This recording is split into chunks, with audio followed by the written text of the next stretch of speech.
Bonjour à tous et bienvenue dans cette vidéo où nous allons mettre en place le code nécessaire, donc le Redux et les slicers nécessaires pour notre projet. Alors le projet, je le rappelle, c'était celui-là. On veut que l'enfant A et l'enfant B puissent communiquer et on veut également que l'enfant A puisse communiquer avec APP. Pour cet exemple, je fais donc deux slicers. Alors ça va se présenter de la façon suivante. On a nos composants qui sont à côté et le montage Redux Toolkit. On retrouve notre main store, le store général qui va nous aider à communiquer, et donc nos deux slicers. Le premier slicer, vous le connaissez, puisque c'était le slicer de communication sur un exemple précédent, avec en initial state, deux states, question, réponse. Ça, vous connaissez le machin. Et dans le deuxième state, donc ça c'est pour la communication. Alors hop, on a fait ici pour l'app et pour l'enfant. Et donc maintenant le deuxième state, puisque je veux en fait une sorte de ping-pong entre les deux enfants, et je vais juste représenter ça par comment dire, une addition. Donc dans le compte, je vais mettre 0. J'aurais pu l'écrire d'ailleurs. Et puis dans le reducer, dans les actions, je vais simplement mettre de quoi faire un plus 1 ou plus 2. On verra bien. Donc du coup, l'enfant A et l'enfant B auront leur propre système de communication avec leur propre slice. Vous voyez, les slices, c'est encore une fois une notion de sujet, une notion de ben, ça parle de quoi? Si ça parle du même sujet, on a qu'un seul slice. Si là, dans cet exemple, je parle de deux sujets, ben, je vais faire deux slices. Comme ça, je suis tranquille. Rien, absolument rien ne m'empêche de faire un seul slice. Rien. Question de maintenabilité, d'hygiène de communication, de code, etc. J'ai mes deux mécaniques qui sont séparées pour deux situations différentes. Ok. Alors on y va. Déjà, mes slices. Alors, je vais faire un nouveau dossier que je vais appeler Redux. Dans ce Redux, je vais simplement créer un fichier, deux fichiers, du coup, concernant mes slicers. Alors le premier, j'ai dit que c'était le sépare. Le sépare qui va s'occuper de la communication entre l'app et l'enfant A. Donc, concernant le sépare, hop, je vais faire un export const separe slice, oups, égale create slice, et je me suis encore planté, voilà, c'est mieux.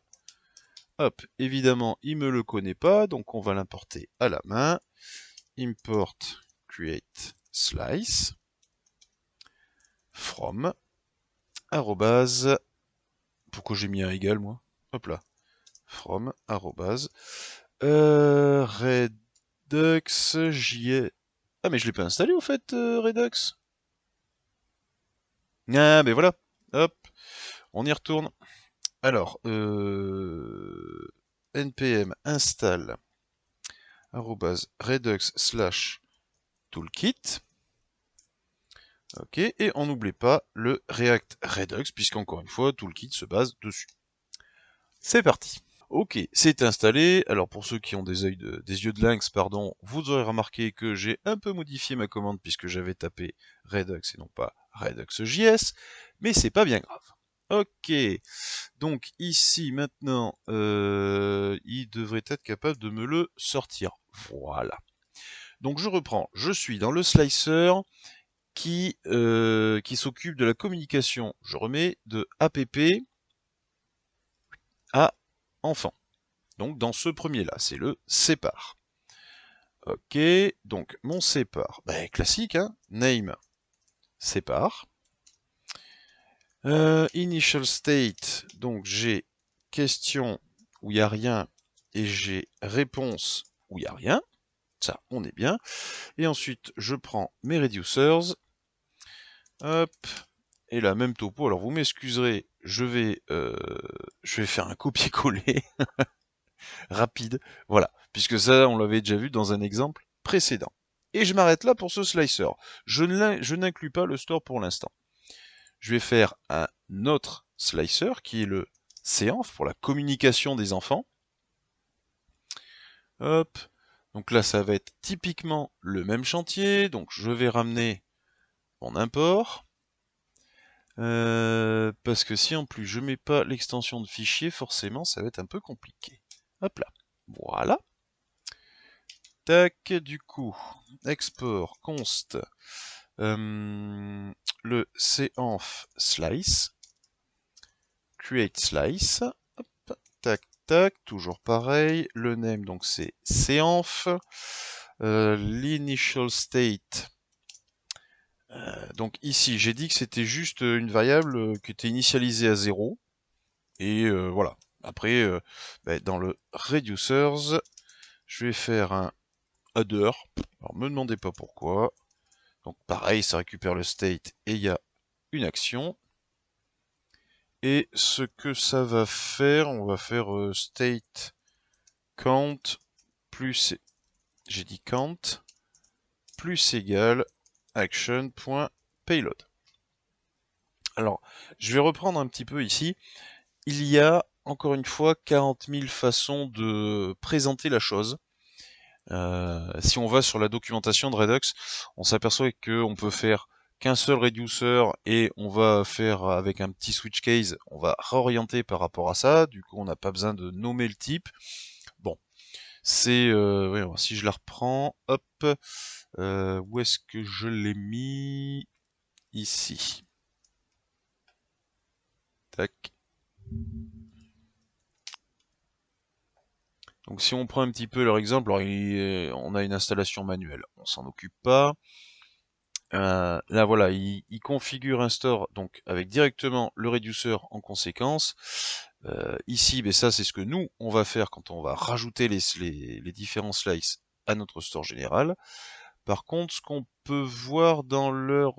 ouais voilà, il y en a qu'un seul et puis avec un switch case par rapport au nom, voilà, il réoriente. Alors, la notation comme ça, en majuscule underscore, ça date de Redux. C'est comme ça qu'on faisait du Redux, ou plutôt c'est comme ça qu'on subissait Redux, ou que on n'en pouvait plus de Redux. On peut dire tout ce qu'on veut. Redux tout court, c'est horrible. Et ça date de cette époque. Bon, moi je montre une méthode, et bien évidemment, comme d'habitude, il y a autant de façons de faire qu'il y a de développeurs, donc à vous de voir. Mais là, bon, pour débuter, c'est la plus simple, c'est vraiment la façon la plus, aujourd'hui, hein, la plus standard de comprendre cette affaire-là. Ok, donc ici, vous voyez, j'ai mes deux reducers, ou mes deux slices plutôt, puisque ce sont mes deux couches. Elles sont en export, donc tout va bien. Maintenant, ce que je vais faire, c'est le store, ou le main store si vous préférez, donc je le fais à la racine. Mon mainStore.js. Alors, basiquement, ça s'appelle store, mais là, c'est pour le...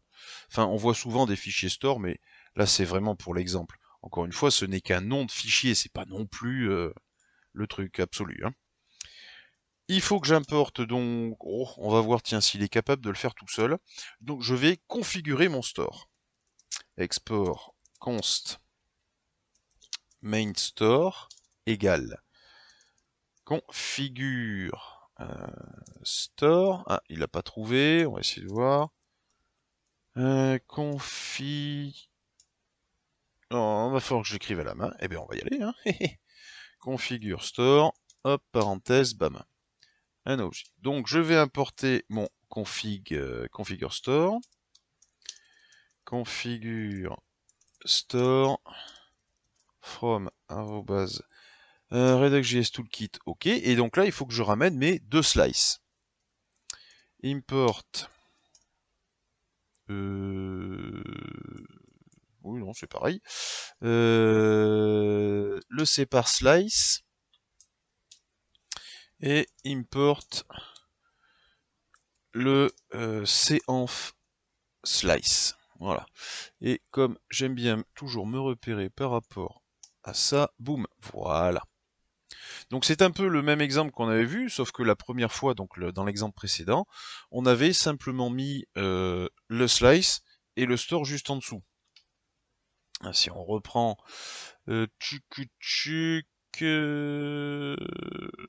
Redux, index, voilà.